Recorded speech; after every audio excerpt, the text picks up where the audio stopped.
నమస్తే, welcome to Suman TV. నేను మీ హరిత. మీరు పర్సనల్ లోన్ తీసుకోవాలనుకుంటున్నారా?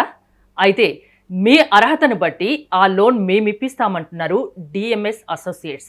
అది ఎలాగో తెలుసుకుందాం. స్టూడియోలో ఉన్నారు DMs associate proprietor Madhubabu. Madhubabu గారు నమస్తే అండి. నమస్తే హరిత గారు. నమస్తే. అసలు పర్సనల్ లోన్ అనేది ఎవరికి ఇస్తారు? పర్సనల్ లోన్స్ అనేసరికి ఎంప్లాయీస్కి ఇచ్చేదాన్ని పర్సనల్ లోన్స్ అంటారు. బిజినెస్ వాళ్ళకి ఇచ్చేదాన్ని కూడా జనరల్గా పర్సనల్ లోన్ అంటారు కాబట్టి, బట్ బిజినెస్ చేసే వాళ్ళకి ఇచ్చేది బిజినెస్ లోనే అనాలి. ఎంప్లాయీస్కి, any employee, government or private sector, any ఎంప్లాయీస్కి పర్సనల్ లోన్స్ అనేది ఇవ్వడం జరుగుతుందండి. అంటే ఎవరైనా పర్సనల్ లోన్ తీసుకోవడానికి అర్హులేనా? మినిమం 20,000 శాలరీ బ్యాంకులో క్రియేట్ అయితే సరిపోతుందండి. వాళ్ళకి 20,000 నుంచి 30,000 ఉన్న వాళ్ళకైతే మేజర్ ప్రైవేట్ బ్యాంక్స్ ఇవ్వకపోవచ్చు, కానీ దేర్ ఆర్ సమ్ ఎన్బిఎఫ్సిస్.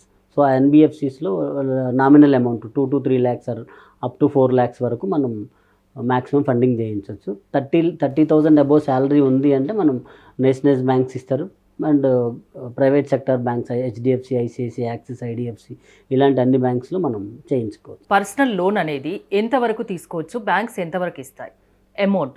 అది బ్యాంక్ టు బ్యాంక్ వేరియేషన్ ఉంటుందండి. ఎన్బిఎఫ్సిస్లో చూసుకుంటే మ్యాక్సిమం కొన్ని ఎన్బిఎఫ్సిస్ ఓన్లీ 10 lakhs వరకే ఇస్తాయంటారు. హెచ్డిఎఫ్సి లాంటి, ఐసిఐసిఐ లాంటి పెద్ద బ్యాంక్స్కి వెళ్ళినప్పుడు 75 lakhs కూడా. ఇప్పుడు ఇంతకుముందు 50 lakhs ఉండేది. అన్సెక్యూర్డ్ అంటారు. ఇది అన్సెక్యూర్డ్ వచ్చేసరికి లిమిట్ ఉంటుంది పక్కాగా, బట్ రీసెంట్గా ఒక ఆల్మోస్ట్ 6 months నుంచి 75 lakhs వరకు కూడా ఒక్కొక్క బ్యాంకు లోన్ ఫండింగ్ అనేది ఇస్తుందండి. అంటే ఏదైనా వస్తువులు కొనుక్కోవాలన్నా, ఏదైనా గోల్డ్ లాంటిది కొనుక్కోవాలన్నా దానికి కూడా పర్సనల్ లోన్ తీసుకోవచ్చా? Purpose might be anything, but only ఒక అంటే మనం ఏమైనా మెన్షన్ చేయాల్సి ఉంటుందా పర్సనల్ లోన్ కి? అవును, చెప్పాల్సి ఉంటుంది, బట్ ఒక 3-4 కేటగిరీసే మనకి నెగిటివ్ ఉన్నాయి.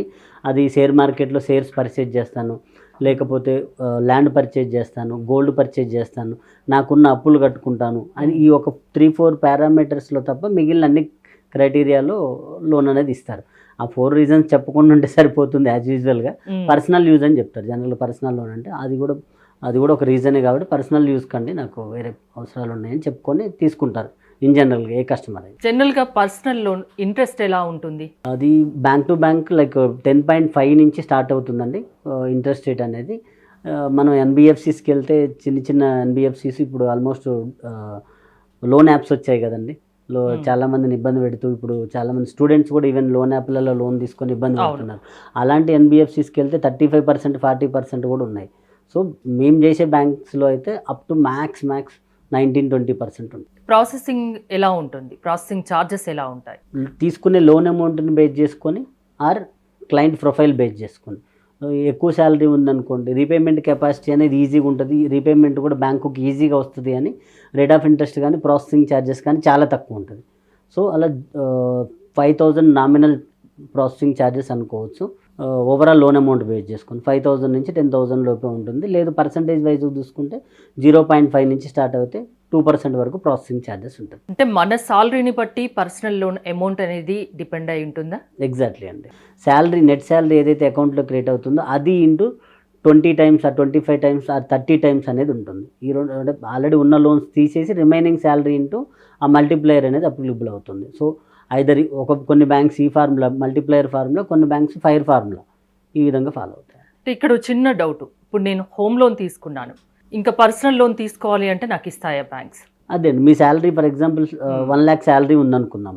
1 lakh శాలరీలో నుంచి ఆల్రెడీ మీరు హోమ్ లోన్ ఒక 30,000 పే చేస్తున్నారు. సో మీకు యాజ్ ఫర్ నేను ఇందాక చెప్పినట్టు బ్యాంక్స్ 70% వరకు ఫైర్ పోతే పర్లేదు అంటున్నాయి. సో మీరు ఆల్రెడీ ఇక్కడ 30,000 పే చేస్తున్నారంటే ఇంకా మీకు 40,000 ఈఎంఐ పేయింగ్ కెపాసిటీ ఉంది. 40,000 పేయింగ్ కెపాసిటీ ఉన్నప్పుడు 15 to 18 lakhs వరకు మీకు పర్సనల్ లోన్ ఎలిజిబిలిటీ అనేది వస్తుంది. సో ఎంత ఈఎంఐ పే చేస్తున్నారు అనే దాన్ని బేస్ చేసుకొని ఉంటుంది. ఓకే, ప్రతి దానికి సిబిల్ స్కోర్ అనేది మస్ట్, అంతే? అది కామన్ అండి. అది సిబిల్ స్కోర్ అనేది నెంబర్ కాదు, సిబిల్ క్రెడిట్ హిస్టరీ ఎలా ఉంది అనేది. అంటే రీసెంట్గా 1.5 year నుంచి కానీ ఇంత ప్రీవియస్గా కానీ ఎలా రీపేమెంట్ చేశారు, ఓవర్ డ్యూస్ ఏమైనా ఉన్నాయా అనే దాన్ని బేస్ చేసుకొని ఉంటుంది. బట్ కొంతమంది క్లయింట్స్కి ఏంటంటే వాళ్ళు ఆల్రెడీ క్లోజ్ చేసి ఉంటారు, బట్ అది సిబిల్లో ఇమీడియట్ రిఫ్లెక్ట్ అవ్వకనో ఆ బ్యాంక్ వాళ్ళ నెగ్లిజెన్సీ వల్లనో అలానే ఉంటుంది. సో అలాంటి సినారియోలో కూడా మేము హెల్ప్ చేస్తాం. As we're DMS associate, CIBIL పోర్టల్లో క్లయింట్ ప్రొఫైల్ లాగిన్ చేసి దాన్ని డిస్ప్యూట్ రేజ్ చేయడం, లైక్ అంటే సిబిల్కి కన్సర్న్ బ్యాంక్కి డిస్ప్యూట్ రేజ్ చేయడం, ఇంకా డిస్ప్యూట్ రేజ్ చేసిన తర్వాత కూడా వాళ్ళు సిబిల్లో క్లియర్ చేయకపోతే ఆ కన్సర్న్ బ్యాంకుకు సంబంధించిన నోడల్ ఆఫీసర్ని కాంటాక్ట్ అవ్వడం, ఆ నోడల్ ఆఫీసర్కి మెయిల్ వేయడం, రెగ్యులర్ ఫాలోఅప్స్తోని మ్యాక్సిమం వితిన్ 1 వీక్లో వాట్ ఎవర్ ఏదైతే అతనికి నిజంగా పేమెంట్ చేసిన తర్వాత కూడా డిస్ప్యూట్స్ సిబిల్లో కనిపిస్తున్నాయో ఆ డిస్ప్యూట్స్ వల్ల లోన్ రాకపోవడం అనే సినారియోలో మేము డిఎంఎస్ అనేది 100% హెల్ప్ చేస్తుంది. ఎందుకంటే మేము ఆల్రెడీ 18 ఇయర్స్ నుంచి లోన్ ఇండస్ట్రీలో ఉన్నాం కాబట్టి క్లయింట్ సర్వీస్లో మేము స్ట్రాంగ్గా ఉన్నామండి. ఎందుకంటే మా దగ్గర certified financial advisors almost 8 to 10 members ఉన్నారు అన్ని రకాల లోన్ సర్వీస్ ఇవ్వడానికి. So DMS always there for customers అండి. ఇక్కడ చిన్న డౌట్ ఏంటంటే, ఇప్పుడు నేను బ్యాంకుకి వెళ్ళి ఒక లోన్ తీసుకోవడం ఒక ఎత్తు అయితే, మీ దగ్గరికి వచ్చి లోన్ తీసుకోవడం ద్వారా మీ ద్వారా తీసుకోవడం వల్ల ఏంటి బెనిఫిట్ నాకు? అదండి, నేను ఇంతకుముందు జస్ట్ బిఫోర్ మెన్షన్ చేసిన విధంగా ఒక క్లయింట్కి చిన్న సిబిల్ ఏదో ఇష్యూ ఉంది, ఆల్రెడీ పేమెంట్ చేశాడు, పర్సనల్ లోన్ కావచ్చు వాట్ ఎవర్ ఏదో ఒక లోన్ క్రెడిట్ కార్డులో ఆల్రెడీ పేమెంట్ చేసినప్పుడు ఆ పాయింట్లో సిబిల్ స్కోర్ డౌన్ అవ్వడం వల్ల లోన్ రాదు అని బ్యాంక్ అంటది. అదే బ్యాంకుకి వెళ్తుంటే జనరల్గా వాళ్ళకి వచ్చే ఆల్రెడీ శాలరీస్ వస్తుంటాయి, ఇంకా వాళ్ళు దానికోసం అంత ఘనంగా డెప్త్ ఫైట్ చేయరు. మాకు వచ్చే ఏదైతే క్లయింట్స్ ఉంటారో మమ్మల్ని నమ్మి వచ్చిన వాళ్ళకి మేము ఖచ్చితంగా ఆ పారామీటర్లో ఫైట్ చేస్తాము. అండ్ మళ్ళీ రావాలి, వాళ్ళు 4 రిఫరెన్స్లు ఇవ్వాలి అని, ఎందుకంటే మేము అంత పెద్ద బ్యాంక్ కాదు. వీఆర్ లైక్ డిఎంఎస్ అసోసియేట్స్ నేను 6-8 ఇయర్స్ నుంచి స్టార్ట్ చేసిన చిన్న కంపెనీ.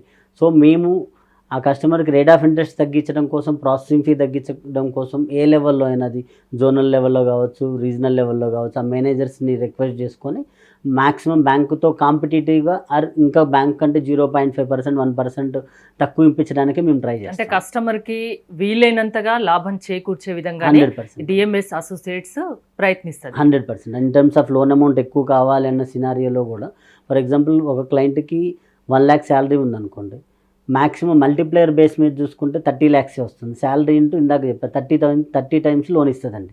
ఓకే, అంటే 1 lakh శాలరీ ఉన్న వాళ్ళకి మ్యాక్సిమం ఎంత వస్తుంది? 30 lakhs వస్తుంది.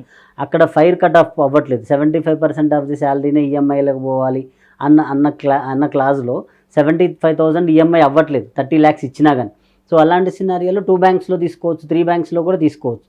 Up to 70 or 75% of the salary EMI పోయేంత వరకు ఆయనకి ఎంత లోన్ ఎలిజిబిలిటీ వస్తుందో అంత లోన్ మీరు 2-3 బ్యాంకుల్లో కూడా హెల్ప్ చేసి ఇప్పిస్తాం. అదే ఆయనకి రిక్వైర్మెంట్ అమౌంట్ ఒకటే బ్యాంకులో ఇవ్వకపోతే అక్కడే స్ట్రక్ అవుతాడు. బట్ మా దగ్గరకు వస్తే అలాంటి హెల్ప్ కూడా చేస్తాం. ప్రాసెసింగ్ ఛార్జెస్ ఉంటాయని చెప్పారు, దాంతోపాటు అదర్ ఛార్జెస్ ఏమైనా ఉంటాయా? అది బ్యాంక్ టు బ్యాంక్ ఉంటుందండి. కొన్ని బ్యాంక్స్ ఏంటంటే ఒక 5,000, 3,000 డాక్యుమెంటేషన్ ఛార్జెస్ అని. కొన్ని బ్యాంక్స్ ఏంటంటే ఆఫ్టర్ కోవిడ్ తర్వాత కొంచెం రిస్క్ ఎక్కువ ఉంది అనే సినారియోలో ఇన్సూరెన్స్ మ్యాండేటరీ చేస్తాయి. అన్ని బ్యాంకులలో లేదు, బట్ యాజ్ వీఆర్ డిఎంఎస్ ఆ కస్టమర్కి ఏదైనా ఛార్జెస్ ఇబ్బంది అనిపిస్తే దాన్ని తగ్గించడానికి, దాన్ని వేవ్ ఆఫ్ చేయడానికి మేము ఖచ్చితంగా హెల్ప్ చేస్తుంటాము. సో మీరు అడిగిన విధంగా processing charges, documentation charges, insurance charges ఇవి జనరల్గా ఉంటుంది. బ్యాంక్ టు బ్యాంక్ ఉంటుందండి. అంటే మీ దగ్గరికి పర్సనల్ లోన్ కావాలి అని ఒక కస్టమర్ వచ్చినప్పుడు ఎంత టైంలో మీరు ఇప్పించగలరు? అది కంప్లీట్గా బేస్డ్ ఆన్ క్లయింట్ ప్రొఫైల్ అండి. బ్యాంకు అని కూడా చెప్పకూడదు, బ్యాంకు బేస్ చేసుకొని అని కూడా చెప్పకూడదు, క్లయింట్ ప్రొఫైల్ బేస్ చేసుకొని. ఇన్ కేస్ ఫర్ ఎగ్జాంపుల్ ఒక క్లయింట్ లోన్ తీసుకున్నాడు, రెసిడెన్సు పాతదే ఉంది, ప్రజెంట్ వర్కింగ్ కంపెనీ పాతదే ఉంది అనుకోండి, 2 మ్యాచ్ అవుతున్నాయి. సో అప్పుడు అవసరం లేదు, వెరిఫికేషన్ అవసరం లేదు, కాల్ అవసరం లేకుండా డైరెక్ట్గా వితిన్ మినిట్స్లో కూడా లోన్ శాంక్షన్ అవుతుంది. ఎందుకు? ఆల్రెడీ సిబిల్లో మ్యాచ్ అవుతున్నాయి కదా. సో అలా నెంబర్ ఆఫ్ కేసెస్ ఉన్నాయి, మేము వితిన్ 1 hour 2 hours డిస్బర్స్ చేసినాయి. అలా అని 1 week పట్టినవి కూడా ఉన్నాయి.